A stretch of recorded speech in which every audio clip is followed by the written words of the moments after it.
देवभूमि में मचे विवाद पर आया सबसे बड़ा अपडेट। सीएम ने तोड़ी चुप्पी, जांच पर हुआ बड़ा फैसला। अब सामने आएगी उस दिन की पूरी सच्चाई। कर्णप्रयाग विवाद में अचानक आया बड़ा मोड़। एफआईआर, ट्रांसफर, जांच के आदेश और सीएम का बड़ा संदेश। आखिर क्या है उस पूरे घटनाक्रम की असली कहानी? दिनों से चर्चा में रहा विवाद, अब एक्शन में पूरा सिस्टम। मुख्यमंत्री से लेकर पुलिस मुख्यालय तक हलचल तेज। जांच की नई दिशा से बड़ी सबकी उत्सुकता। देवभूमि उत्तराखंड में एक विवाद जिसने कुछ दिनों तक माहौल को गर्म रखा, जिसने सवाल भी खड़े किए, चर्चाएं भी छेड़ी और दूर दूर तक लोगों का ध्यान अपनी ओर खींच लिया। लेकिन अब इस पूरे घटनाक्रम पर एक के बाद एक बड़े फैसले सामने आ रहे हैं। मुख्यमंत्री खुद सामने आए हैं, निष्पक्ष जांच का भरोसा दिया गया है। दोनों एफआईआर दूसरे जिले में ट्रांसफर कर दी गई है और पुलिस के बिहेवियर को लेकर उठ रहे सवालों की अलग जांच भी शुरू हो चुकी है। यानी अब नजर सिर्फ आरोपों और दावों पर नहीं है, बल्कि उस सच्चाई पर है जो जांच की परतों से बाहर आएगी। आखिर कर्णप्रयाग में उस दिन हुआ क्या था? कैसे एक स्थानीय विवाद ने प्रदेश भर में चर्चा का विषय बनकर सुर्खियां बटोर ली, और क्यों अब मुख्यमंत्री से लेकर पुलिस मुख्यालय तक इस पूरे मामले पर लगातार नजर बनाए हुए हैं? सब कुछ बताते हैं आपको। दरअसल कर्णप्रयाग में निहंग सिख श्रद्धालुओं और स्थानीय लोगों के बीच हुए विवाद की गूंज अब देहरादून से लेकर चंडीगढ़ तक सुनाई दे रही है। और इसी बीच मुख्यमंत्री पुष्कर सिंह धामी ने पूरे मामले पर अपना स्पष्ट पक्ष रखा है।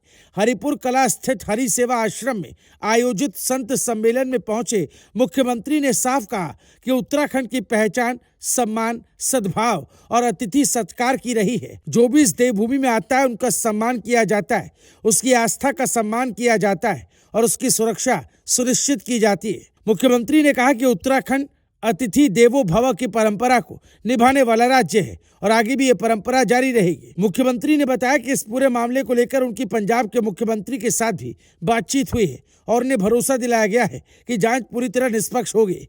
किसी भी पक्ष के साथ अन्याय नहीं होने दिया जाएगा, लेकिन कानून व्यवस्था बनाए रखने के लिए जो भी जरूरी कदम होंगे वो भी पूरी मजबूती से उठाए जाएंगे। सीएम धामी ने कहा कि उत्तराखंड वो भूमि है जहां हेमकुंड साहिब, नानक मत्ता साहिब और रीठा साहिब जैसे पवित्र गुरुधाम स्थित है, जहां सदियों से सिख परंपराओं और गुरुओं का सम्मान होता आया है और आगे भी होता रहेगा। लेकिन उन्होंने ये भी स्पष्ट किया कि यदि कोई व्यक्ति या समूह सामाजिक सौहार्द और भाईचारे को प्रभावित करने की कोशिश करेगा तो उसे कानून के अनुसार सख्ती से निपटा जाएगा।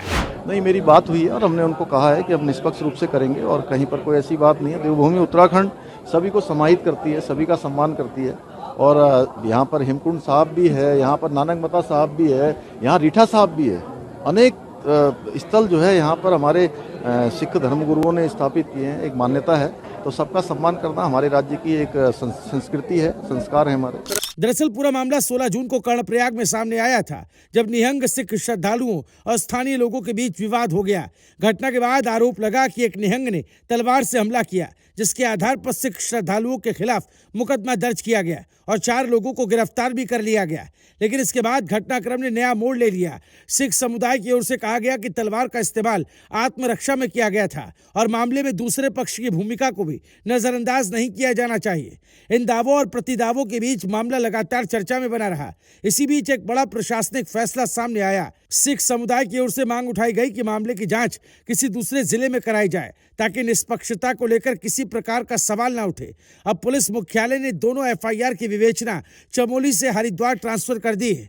यानी अब इस संवेदनशील मामले की जांच दूसरे जिले में की जाएगी। हरिद्वार के एसएसपी नवनीत भुल्लर को इन मामलों के पर्यवेक्षण की जिम्मेदारी दी गई है। इस फैसले को पूरे मामले में एक महत्वपूर्ण कदम माना जा रहा है, क्योंकि अब जांच ऐसे अधिकारियों की निगरानी में होगी जिनका घटनास्थल से कोई सीधा संबंध नहीं है। लेकिन कहानी यहीं खत्म नहीं होती। विवाद के बाद एक और मुद्दा चर्चा में आया। सिख समुदाय की ओर से आरोप लगाया गया कि गिरफ्तार किए गए श्रद्धालुओं को बिना दस्तार यानी पगड़ी के अदालत में पेश किया गया और उनके साथ दुर्व्यवहार भी हुआ। चूंकि ये मामला धार्मिक भावनाओं से जुड़ा हुआ था, इसलिए इसकी गंभीरता और बढ़ गई है। इन आरोपों को देखते हुए पुलिस मुख्यालय ने अलग से जांच बैठा दी है। डीआईजी यशवंत सिंह को पूरे मामले की जांच सौंपी गई है और उनसे 2 सप्ताह के भीतर विस्तृत रिपोर्ट देने को कहा गया है। यानी अब सिर्फ विवाद की नहीं, बल्कि पुलिस की कार्यप्रणाली को लेकर उठे सवालों की भी निष्पक्ष जांच होगी। उधर पुलिस मुख्यालय भी लगातार ये स्पष्ट कर रहा है कि उत्तराखंड पुलिस सभी धर्मों और समुदायों की भावनाओं का सम्मान करती है। ब्यूरो रिपोर्ट, राजकुमारी।